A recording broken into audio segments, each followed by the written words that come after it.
केदारनाथ जेना सभापति आंचलिक विकास परिषद ओडिशा।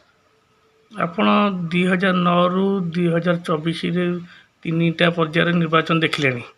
ସେବାର ନିର୍ବାଚନ ଏବେ ନିର୍ବାଚନ ଭିତରେ କ'ଣ କହିବେ? ନାଇଁ 2009ର ବହୁ ପୂର୍ବରୁ ମଧ୍ୟ ମୁଁ ନିର୍ବାଚନରେ ଦେଖି ଆସିଛି ବା ସେଥିରେ କାର୍ଯ୍ୟ ମଧ୍ୟ କରିଛି। କିନ୍ତୁ ଆମର 2009ରେ ଯେଉଁ ବିଧାନସଭା ପୁନର୍ଗଠନ ହେଲା ସେଥିରେ ଆମେ ପୁରୁଣା ଗୋବିନ୍ଦପୁର ନିର୍ବାଚନ ମଣ୍ଡଳୀ ଏବଂ ଆମର ସଦର ନିର୍ବାଚନ ମଣ୍ଡଳୀର ବାରଙ୍ଗ ବ୍ଲକର 8ଗୋଟି ପଞ୍ଚାୟତକୁ ନେଇକି ନବଗଠିତ ନିଆଳି ନିର୍ବାଚନ ମଣ୍ଡଳୀ ସୃଷ୍ଟି ହେଲା।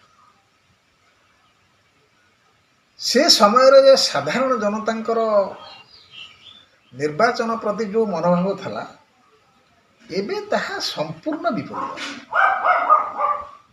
ଆକାଶ ପାତାଳ ହେଉଛି ନିର୍ବାଚନରେ ସାଧାରଣ ଲୋକଙ୍କର ମନୋଭାବର ଏକ ବୃହତ ପରିବର୍ତ୍ତନ ଘଟିଛି।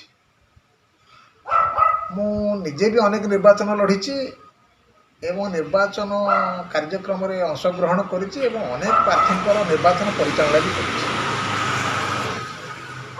ଆଜି ମୋର ଗୋଟେ ମନେ ପଡ଼ୁଛି ଯେ 90ରୁ ଯେଉଁ 95 ବିଗବଣ୍ଡା ସରକାରରେ ଆମ ସଦରର ତତ୍କାଳୀନ ବିଧାୟକ ରାଜେନ୍ଦ୍ର ପ୍ରସାଦ ସିଂ ସର୍ବାଧିକ ଲୋକ ନିଜ ଭିତରେ ଚାନ୍ଦା କରି ଅରୁଆ ଭାତ ଡାଲମା କରି ନିର୍ବାଚନ ପରିଚାଳନାକୁ ନିଜର କର୍ତ୍ତବ୍ୟ ବୋଲି ଭାବିଥିଲେ। କିନ୍ତୁ ବର୍ତ୍ତମାନ ତାହା ସମ୍ପୂର୍ଣ୍ଣ ରୂପେ ବିପରୀତ ଦିଗରେ ଗତି କରୁଛି। ଏହା ହେଉଛି ଗୋଟେ ନିର୍ବାଚନର ଗୋଟେ ବଡ଼ ପରିବର୍ତ୍ତନ। ସେତେବେଳେ ଯେଉଁମାନେ ପ୍ରାର୍ଥୀ ହେଉଥିଲେ ବ୍ୟୟବହୁଳ ତ ନଥିଲା, ହାଲକା ଭାବରେ କେମିତି ନିର୍ବାଚନକୁ ମାନେ ସାମ୍ନା କରୁଥିଲେ। ନାଇଁ ବ୍ୟୟବହୁଳର ଅର୍ଥ ହେଉଛି ଗୋଟେ ବିଚିତ୍ର ଅର୍ଥ। ବର୍ତ୍ତମାନ ଆମେ ତାକୁ ତର୍ଜମା କରୁଛୁ ବା ସାଧାରଣ ଲୋକ ତର୍ଜମା କରୁଛନ୍ତି। ମୁଦ୍ରାସ୍ଫୀତି ଯୋଗୁଁ ଆମେ ଏଇଟାକୁ ବର୍ତ୍ତମାନ ବ୍ୟୟବହୁଳ କରୁଛୁ। ସେତେବେଳେ ଯେତିକି ପଇସା ଖର୍ଚ୍ଚ ହେଉଥିଲା ତାହା ବି କମ୍ ନୁହେଁ, କିନ୍ତୁ ସାଧାରଣ ଲୋକ ସେ ଖର୍ଚ୍ଚଟାକୁ ବହନ କରୁଥିଲେ, ପ୍ରାର୍ଥୀ ନୁହନ୍ତି। ପ୍ରାର୍ଥୀ କେବେ ବି ବୁଥ ଖର୍ଚ୍ଚ ଦେବା, ରାଲି କରିବା, ପୋଷ୍ଟର ମାରିବା, ପ୍ରଚାର କରିବା, ଏସବୁ ଖର୍ଚ୍ଚ ବୋଧ ହୁଏ ପ୍ରାର୍ଥୀଙ୍କ ପାଖରୁ ଅତି ଗୋଟେ ନଗଣ୍ୟ ଅଂଶ ଆସୁଥିଲା। ଦଳୀୟ କର୍ମୀ ଏବଂ ସାଧାରଣ ଭୋଟର ଏବଂ ସେଇ ପ୍ରାର୍ଥୀକି ଭଲ ପାଉଥିବା ସାଧାରଣ ଜନତା ନିର୍ବାଚନର ବ୍ୟବହାର ଉଠାଉଥିଲେ। ଆଉ ସେଥିପାଇଁ ମଧ୍ୟ ପ୍ରାର୍ଥୀଙ୍କର ବ୍ୟକ୍ତିତ୍ୱ, ଚରିତ୍ର ଏବଂ କାର୍ଯ୍ୟଦକ୍ଷତା ଏହା ଏକ ବଡ଼ କାରଣ ଅଟେ। 2009, 14 ଆମର 19 ବିଜେପି ବିଜେଡ଼ି କଂଗ୍ରେସରେ ଲଢ଼ୁଥିଲେ। ସେତେବେଳେ କାହାର କେତେ ହାର, କିଏ କେତେ ଭାଗରେ ଜିତୁଥିଲେ କରୁଥିଲେ, ସେଇଟା ଟିକେ ଆପଣ ନିଆଳି ନବଗଠିତ ନିଆଳି ନିର୍ବାଚନ ମଣ୍ଡଳୀ ଯେଉଁଟାକି 2009ରେ ଆତ୍ମପ୍ରକାଶ କଲା, ସେଇ ବାବଦରେ ଗୋଟାଏ ସମ୍ୟକ ସୂଚନା ମୁଁ ଦେଉଛି ଯେ ଭୋଟର ଅନୁପାତ କିଏ କେଉଁ ଦଳ କେତେ ପାଇଛନ୍ତି। ସେ 2009ରୁ ଆମର ପ୍ରଫେସର ଡକ୍ଟର ପ୍ରମୋଦ କୁମାର ମଲ୍ଲିକ କ୍ରମାଗତ ଭାବରେ ନିର୍ବାଚିତ ହୋଇ ଆସୁଛନ୍ତି ଏବଂ ବର୍ତ୍ତମାନ ସେ ବିଧାୟକ ଥାଇ ମଧ୍ୟ 2024 ନିର୍ବାଚନ ଲଢ଼ୁଛନ୍ତି।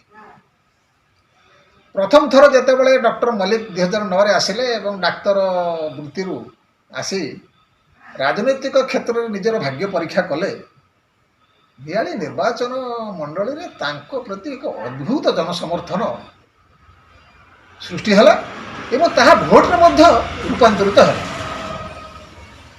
ସେତେବେଳେ ଆମର ଡକ୍ଟର ପ୍ରମୋଦ ମଲ୍ଲିକ ବିଜେଡ଼ି ପ୍ରାର୍ଥୀ ହିସାବରେ 90,058 ଖଣ୍ଡ ଭୋଟ ପାଇଲେ ଏବଂ ଯାହାର ଭୋଟ ଅନୁପାତରେ ଆମେ ଯେଉଁ ଶତକଡ଼ା ହିସାବରେ କରିବା ତାହା ହେଉଛି 65.45%।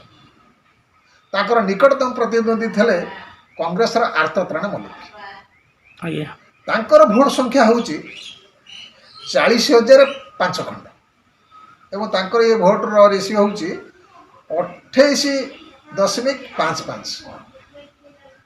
ପରବର୍ତ୍ତୀ ପ୍ରାର୍ଥୀ ଥିଲେ ଆମର ଏକ ଜାତୀୟ ଦଳର ପ୍ରାର୍ଥୀ ଭାରତୀୟ ଜନତା ପାର୍ଟିର ସୁଶାନ୍ତ ମଲ୍ଲିକ ତାଙ୍କର ଭୋଟ ସଂଖ୍ୟା ହେଉଛି 4921 ଏବଂ ରେସିଓ ହେଉଛି 3.55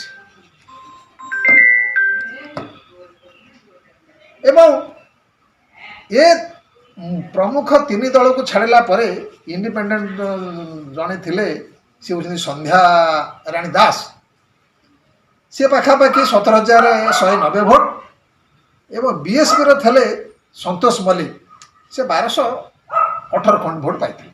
ଏଇଟା ହେଉଛି 2009 ମସିହାର କଥା। ଆମେ ପୁଣି 14କୁ ଆସିବା। 14ରେ ମଧ୍ୟ ସେଇଭଳି ବିଜୁ ଜନତା ଦଳର ପ୍ରାର୍ଥୀ ଭାବେ 9ରେ ନିର୍ବାଚିତ ବିଧାୟକ ପ୍ରମୋଦ ମଲ୍ଲିକ ଲଢ଼ିଲେ ଏବଂ ଏଠି ସେ ପାଇଲେ 88,119 ଖଣ୍ଡ ଭୋଟ ଏବଂ ଏଇଟା ତାଙ୍କର ରେସିଓ ହେଉଛି 53.27 ଏବଂ କଂଗ୍ରେସର ସେତେବେଳେ ପ୍ରାର୍ଥୀ ପରିବର୍ତ୍ତନ କଲା କଂଗ୍ରେସ ଆର୍ତ ମଲ୍ଲିକଙ୍କ ସ୍ଥାନରେ ଛବି ମଲ୍ଲିକଙ୍କୁ ପ୍ରାର୍ଥୀ କରିଥିଲେ ପ୍ରାର୍ଥୀ କଂଗ୍ରେସ କଲା ଏବଂ ସିଏ ପାଇଲେ 62,310 ଖଣ୍ଡ ଭୋଟ ତାର ରେସିଓ ହେଉଛି 37.67। ବିଜେପିର ସେ ପୁରୁଣା ପ୍ରାର୍ଥୀ ସୁଶାନ୍ତ ମଲ୍ଲିକ ଲଢ଼ିଲେ ଏବଂ 11,831 ଖଣ୍ଡ ଭୋଟ ପାଇଲେ ଏବଂ ତାହାର 7.15 ଭାଗ ତାଙ୍କର ଭୋଟର ଅଂଶ ଏବଂ ତାଙ୍କ ସହିତ ବିଏସ୍ପିରେ ଲଢ଼ୁଥିଲେ ସସ୍ମିତା ମଲ୍ଲିକ ଯିଏକି ଭୋଟ ପାଇଥିଲେ 776 ଏବଂ ଏୟୁପି ଗୋଟେ ଦଳ ଥିଲା ତା ଦେହରୁ ଲଢ଼ୁଥିଲେ ସନାତନ ମଲ୍ଲିକ 600